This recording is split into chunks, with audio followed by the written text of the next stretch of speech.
y no estoy más solo ahora estando solo.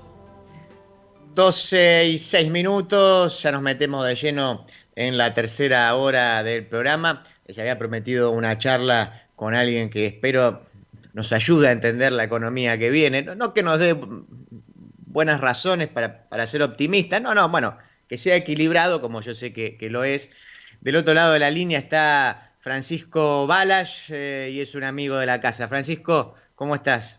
Dante, ¿cómo te va? Un gusto saludarte. Francisco, igual quiero, antes de hablar de economía, yo no sé si te incomoda, me lo decís, pero creo que necesitas un desagravio. Te voy a dar 2 minutos para que vos cuentes el origen de tu apellido. ¿Por qué todos lo pronunciamos mal? ¿Por qué has padecido toda una vida de gente que lo ha pronunciado mal, lo cual me incluye, para que entonces esto se acabe de una vez y que haya una familia que pueda tener la paz que merece? El descanso que merece. No, mi apellido es un apellido de origen húngaro y su pronunciación es absurda, como el idioma húngaro, por cierto, que tiene, por ejemplo, los acentos al revés y una serie de pronunciaciones que no vienen al caso. Entonces uno desde chico, antes que aprendí a decir mamá o papá, aprendí a decir B larga A, L, A, Z, S, cosa que le ha pasado hasta a mis hijas. Y generalmente se pronuncia, como es lógico en el español, con acento en la última A, y sin embargo se pronuncia con el acento al inverso, en la primera. Entonces esto da lugar a una resignación eterna, a que, ¿cómo es tu apellido? Como vos quieras, más o menos. Así que bueno, es eso Decime nomás. González, claro. Como vos quieras, claro, un añorado tener apellidos así también. Sí, ¿por qué no? ¿Por qué no un García de vez en cuando? Pero bueno, así son Bueno, las está cosas. bien. Fran, entonces creo que Agradezco hemos resuelto, el ahora que espacio. este programa que están escuchado, creo que hará justicia entonces con tu apellido y con las generaciones que vienen. Fran, y ahora la otra, digamos, la otra preocupación que tiene la Argentina es qué mierda va a pasar el lunes. Es materia Bueno, ahí económica, ¿no? te contesto como húngaro también, que sin explicarte. Mirá, ¿qué va a pasar el lunes? No sé, son tantas las especulaciones. Yo creo que no creo que suceda nada de lo que se ha estado tratando de instalar, que son inestabilidades del tipo de cambio o grandes cambios en el gabinete. No lo creo, por supuesto que esto depende, si me decís vos, en parte del resultado, que creo que todos coincidimos, no va a ser un resultado muy diferente, quizás un poco mejor, pero no vamos a meternos en eso. Yo creo que es una etapa que se abre básicamente para que el gobierno haya cerrado estos 2 primeros años, considerando que más allá de las circunstancias que todos entendemos de dificultades de la pandemia y todo lo que venía arrastrado del macrismo, el gobierno ensayó, sobre todo la figura del presidente Alberto Fernández, un estilo de conducción política que no dio resultado.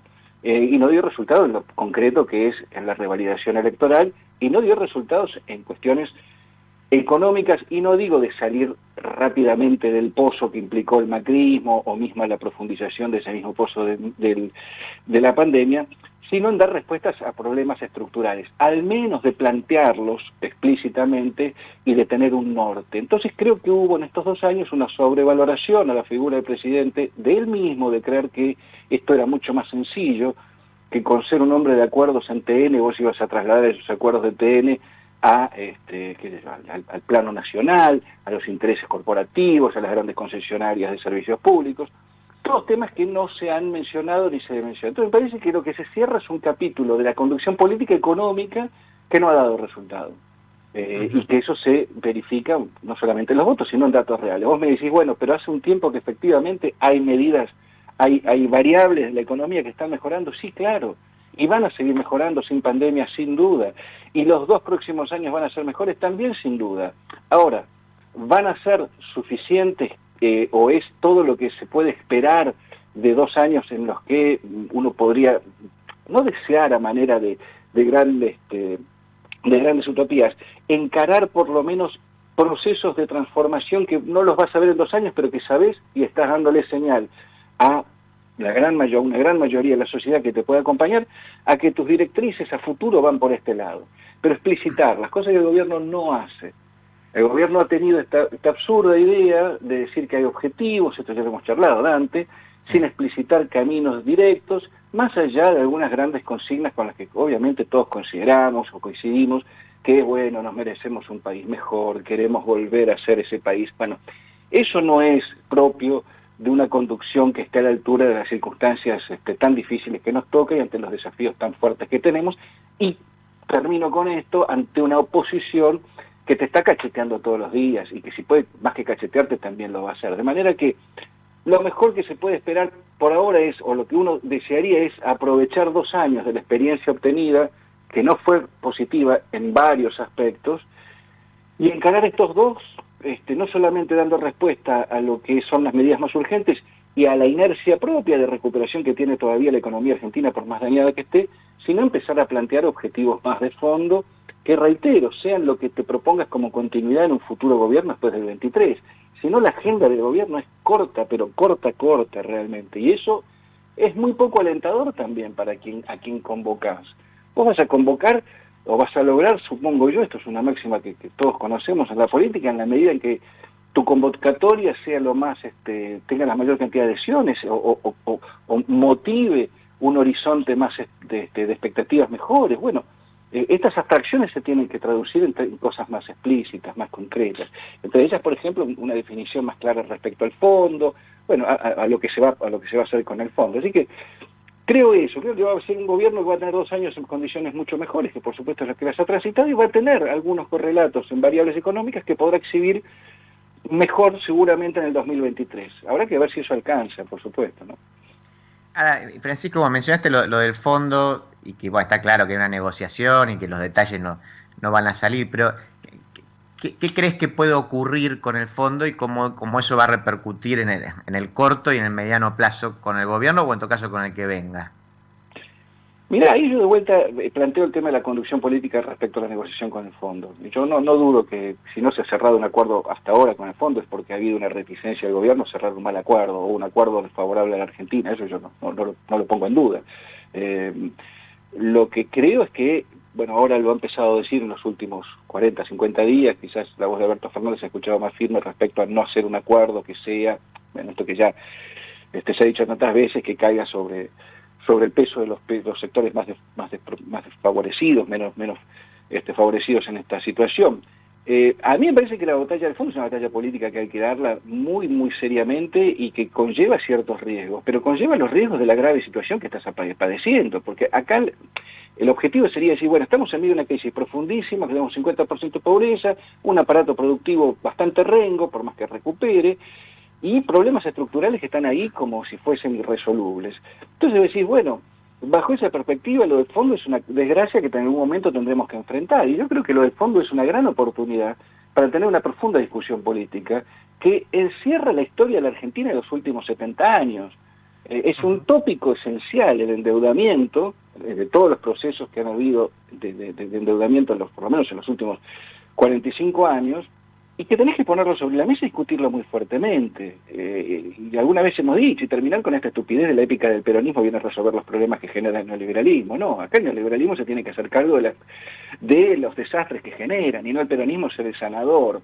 Ahí hay una confusión, a mí me parecer, extraordinaria. Entonces yo creo que la discusión con el fondo tiene que llegar incluso a límites hasta riesgosos. Sí, claro que sí tiene que llegar. ¿Riesgosos qué es? Y quizás que nos juguemos a ir a un default y después negociar o exponer al fondo ante el mundo de que el fondo ha hecho una estafa y que el expresidente Macri la ha reconocido explícitamente. Bueno, tenés que jugar muy fuerte.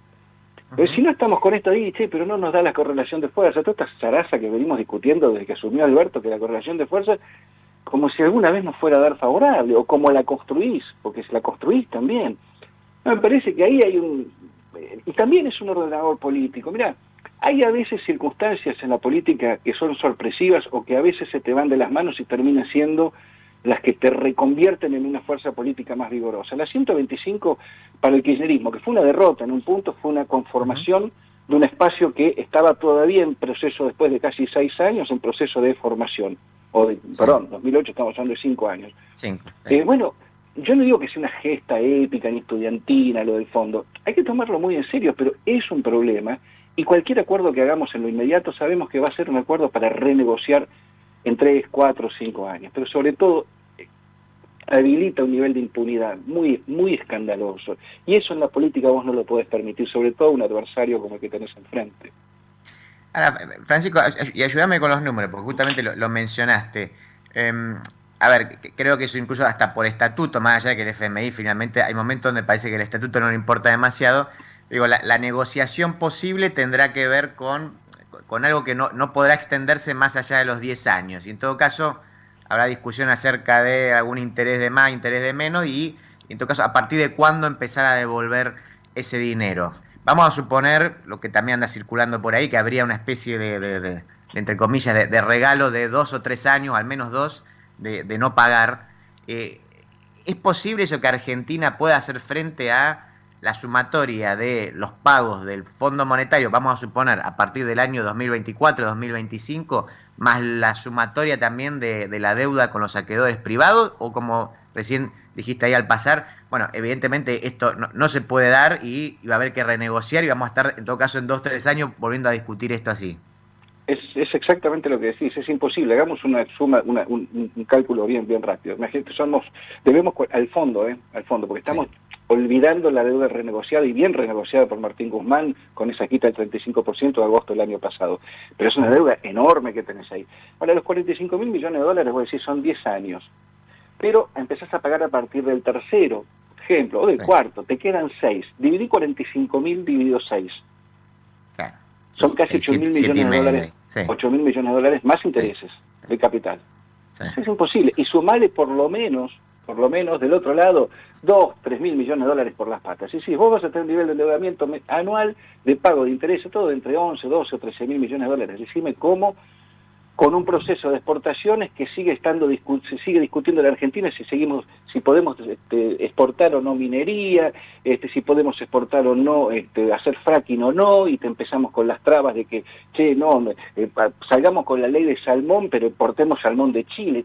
Cosas que vos decís, pero ¿en qué planeta vivís? Un país que lo único que logra como ingreso de divisas es a un sector agropecuario recontra concentrado, manejado por 6 cerealeras.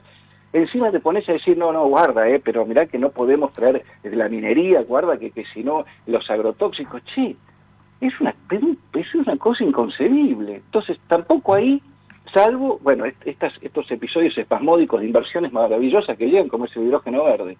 Pero alguien lo tenía en cuenta, estaba en la carpeta de alguien que iba a venir 8.000 palos de inversión, nadie. Cayeron así. Entonces tenés esa lógica, y eso vuelvo a lo anterior.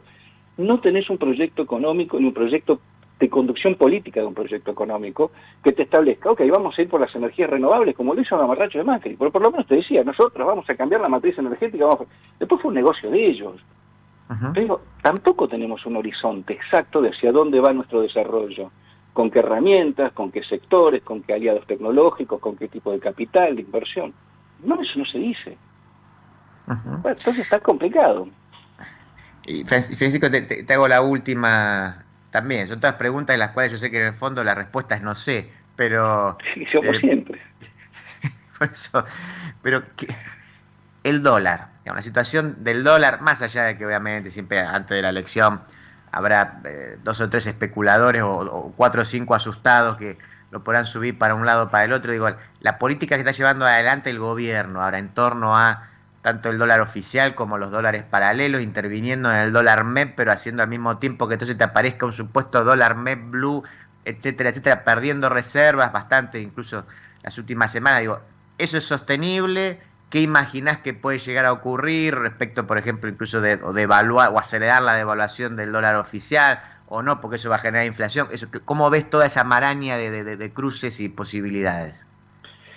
Mirá, esencialmente yo creo que la política que lleva adelante el Banco Central, específicamente en cuanto a lo que tiene que ver con la administración del tipo de cambio, no es muy diferente a la que llevó el macrismo. Sí, tenés una reducción de tasa, pero duplicaste la cantidad de LELIQ, por ejemplo. Ahí no sé cuál es la ecuación favorable. Después el otro problema es que creo que alguna vez lo charlábamos, acá te corren en una mesa de dinero con 300 millones de dólares. Claro. Imagínate, en serio, y Dios quiera que no pase, y por suerte no lo hacen, pero que de golpe te hagan una rueda con 5.000 millones de dólares, como si lo hicieran a Sturzenegger. Ya está. Si no tenés reservas, no tenés una política que contraiga o que por lo menos contenga la todavía bestialidad de dólares que se siguen vendiendo y saliendo de las reservas. Seguís con el mismo rulo del MEP, seguís con el mismo rulo de poder comprar pesos, transferir. Eso es insostenible. Y no estamos hablando de un gobierno neoliberal, profinanciero, o se supone que no. Bueno, ahí no hay ninguna diferencia. ¿Ha habido alguna intención de decir, che, ¿cómo reformulamos una ley de entidades financieras en serio que dé, por ejemplo, solución a cómo tratar el tema de la bimonetarización? ¿O vos te crees que una ley de entidades financieras no tiene que ver, pensada a tiempos de hoy, a la actualidad, en cómo haces o con qué tipo de herramientas podés disponer para empezar a trabajar este tema de la dolarización? Bueno, de eso ni se discute. Ujú. Entonces me parece que, sinceramente, yo rezo todos los días y que no se levanten 5 de estos dementes que tenés dando vuelta y que te hacen las corridas que le hicieron a Cristina durante años, porque te llevan puesto. Pero en 5 minutos te llevan puesto. Y ante eso, bueno, lo que tenés que tener es, si no tenés reservas suficientes en el Banco Central, tenés que tener reservas políticas muy fuertes que te contengan lo que no te contiene un Banco Central. Ahora, si no consolidás ni reservas ni densidad en términos políticos y de apoyos masivos, que es lo que no se ha visto para ahora, bueno, digamos que es para preocuparse por lo menos. Francisco, te mando un abrazo grande. Otro para vos, Dante. Era Francisco Balash haciendo un panorama económico de lo que viene. Siempre es bueno escucharlo a Francisco y más incluso después uno lo escucha con el diario del lunes y dice, ah, mira, este tipo había dicho, ¿te acordás que había escuchado que él? Sí, sí, y en general, en general tiene razón. Son las 12:22, todavía nos queda más de media hora de programa. Viene la literatura. No se pierdan este cuento de Papini, que se van a quedar asombrados de decir, no, esto no puede pasar. Sí, sí.